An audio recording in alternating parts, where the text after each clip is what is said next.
Goodness gracious me, oh my, welcome back folks. This is day 9, doing the third game of a very extra special private in-house Blizzard tournament with dayvie, aka David Kim, one of the balance designers on StarCraft 2, against a guy named GnoME, who, is not playing Zerg. Oh, GnoME actually, I guess, is a random player as well. He spawned Zerg the first 2 games, lost the first, won the second, and here he is as the Terran pieces in the right position. dayvie, of course, well known for being an ultra tip-top, mega Gosu, mad baller, neck snappingly, Tiger Woods fist pumpingly, Mike Tyson ear bitingly good random player. Is Zerg this game. So he is now scouting with his Overlord through the center of the map. As expected. GnoME building that first supply depot next to his main. Pretty common because on this map, this choke is so wide that generally you do a 3 large structure wall off, a starport, a factory, and a barracks. But it looks like GnoME just saying wall offs are for losers and building a barracks directly in his main with just enough space for an add-on there. He's going to be quite surprised to find that his opponent is the one race he does want to wall in against, as Baneling busts or perhaps Baneling bursts for the ultra grammatical.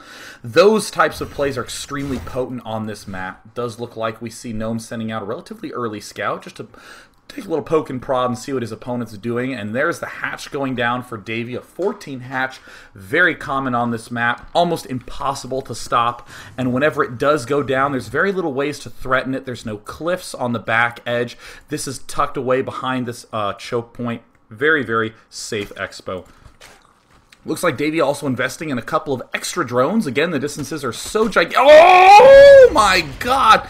dayvie hates workers. It's kind of funny because almost every player just decides to scout through the middle like it's nothing, and dayvie always just bam selects everything for the click and kill. There's the gas and spawning pool going down for dayvie. It looks like GnoME is going to now begin the longest journey ever. He's going to bunker rush, but he's going to have to take these Marines, put him on a sled led by some dogs, and head across a treacherous 1,000-mile journey just to get to his opponent's base. This Marine is going to be huffing and puffing for quite some time, but you know what? GnoME has commitment. He hangs in there. That is why he is currently tied 1-1 with one of the balance designers and one of the top players on the ladder for StarCraft 2. dayvie now building an Overlord, now having to save up Larva because he sees that there's a little bit of a bunker rush going on. Oh my goodness. He wants to try to pick off that SCV, but it was not quite moving to the other side. Drone mutinying for a little bit and not even participating in the whack-in action. And there's the drone out. We'll be able to pick off the SCV in time.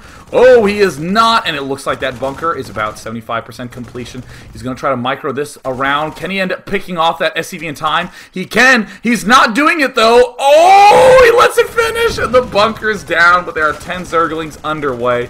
So at the very least, GnoME gets the moral victory, and it looks like dayvie is just going to regroup and then proceed to do the little surround town and just take this bunker down.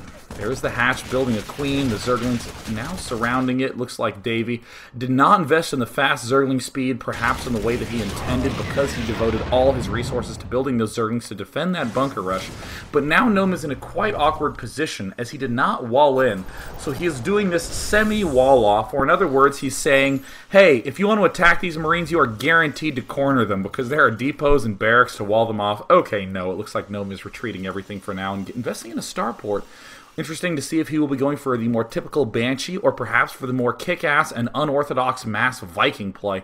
A little treat that we haven't got the chance to see in a little while. dayvie now advancing forward with those early Zerglings. There's the Zergling speed going down, very delayed by that bunker rush. Poking in, going to be able to see absolutely everything, but they're going to encounter some Marines and a Hellion. It looks like these Zerglings will end up pulling back. Very interesting play from GnoME, especially the way he is playing off having no wall in. There's the starport finishing up now. No use has been made of it. Just drones and Zergling speed coming out right now for dayvie. As usual, dayvie's been pretty good about continuing to use these queens. Look at that, 4 energy, keeping that very low. And indeed, yes, it looks like he will be going for a Banshee play. Could go for a Raven, but that's just so unlikely. I'm going to go ahead and say that there's a 100% chance he won't do that, just so I look cool when I'm inevitably right. A lot of Hellions and Marines being made by GnoME. Ordinarily, this is kind of a weak play, but on this map, because there's so much space here, very unlikely to see a lot of Spine Crawlers go down. down, it's generally going to be just Zerglings. So that means that this little push from GnoME can do a substantial amount of damage, and Cloaked Banshee coming up from GnoME, putting a ton of pressure on dayvie right at the outset. But dayvie, will he even have the layer up in time? Ooh, it's going to be close. That layer just now started. dayvie is putting everything at the front of his base. He just doesn't want to die to this huge push of Hellions and Marines, and I think GNOME's doing the smartest thing possible, just hanging out by the Xel'Naga Watchtower, because any single time that dayvie does send out a Zergling to scout his opponent, he's going to see a whole army outside the front, and at the very least that's going to put a lot of pressure on dayvie.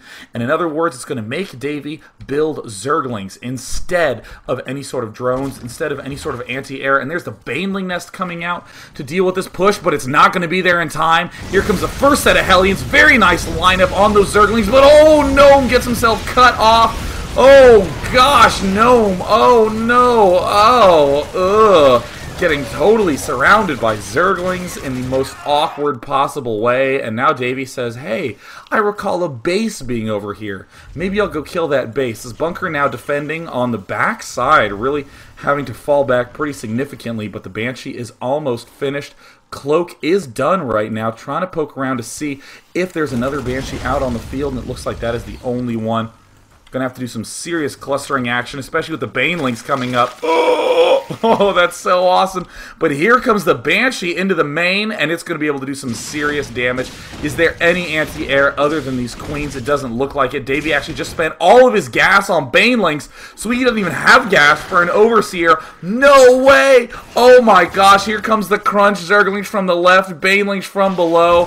Oh my gosh, it's super effective! The Banelings killing off everything that GNOME has. GNOME is going all in on bunkers. But it does look like he has this Banshee out. There's actually no Overseers, because again, all the gas was devoted to those Banelings, so that Queen is going to be taken out, and it falls. And it looks like Banshee's out right now. It looks like GNOME, lift your command center, GNOME!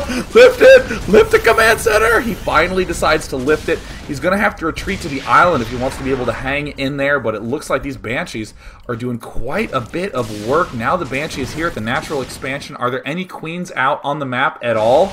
Oh my gosh, there's no queens out? Are you kidding me? No, oh my god, there's one queen, two queens out right now, but they're cut apart, so that means this double Banshee play will be able to do a lot of damage. The Zerglings now trying to find anything they can to do damage, but oh my gosh, the Banshee's now there to be able to keep that alive from the Zerglings, and there's a little bit of control micro. Very nice, manages to keep the Banshee alive. The Zerglings kill off everything except two SCVs, but it looks like he has a lot queued up, and this one lone Banshee is doing so much damage, but the Evolution Chamber is getting close to finish. If he can get one Spore Crawler out, he can use the Queen's range to keep himself alive, but there are a lot of Banshees still coming out because GNOME had the convenient lack of any kind of macro. He has a lot of money saved up despite having 0 workers.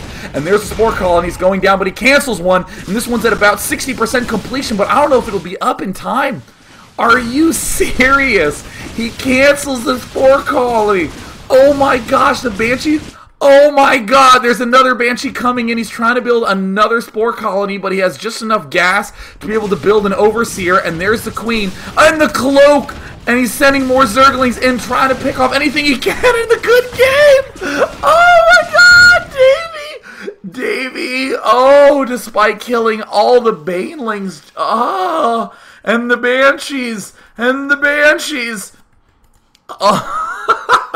Holy cow, let's go into game 4.